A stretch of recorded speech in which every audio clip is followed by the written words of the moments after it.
அப்போது வந்து அந்த பெண்மணி லாஸ்ட் இயர் மார்ச்சில் இங்கே இந்தியாவுக்கு வந்திருந்தப்போ அவங்க வந்து அண்ணாமலை கிட்ட என்னமோ பெரிய அண்ணாமலை ஒரு யோகிய சிகாமணி, அப்படியே நேர்மையான ஒரு மனிதர், நேர்மைக்காக பாடுபடுவார்னு நினச்சிக்கிட்டு பாவம் அந்த அம்மா ஒரு எதிர்பார்ப்பில் அப்பாயின்மெண்ட் கேட்டாள்.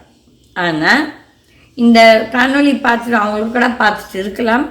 அப்போ ஒரு சிலர் யார் இந்த appointment Annamalai just avoided because அண்ணாமலைக்கு வந்து அந்த ஜகி வாசுதேவோட ஒரு மேனேஜர் தினேஷோவும் அவனுக்கும் பிஸ்னஸ் பார்ட்னர்ஸ். அப்போது எப்பேற்பட்டவங்க இவங்கெல்லாம். அப்போ வந்து இவங்கெல்லாம் அரசியலுக்கு சம்பாதிக்க தான் வந்திருக்காங்க. இவன் ஒன்றும் இவனோட பதவியை விட்டுட்டு ஒன்றும் ஓடி வரல. அங்கே வந்து இவோட மீன்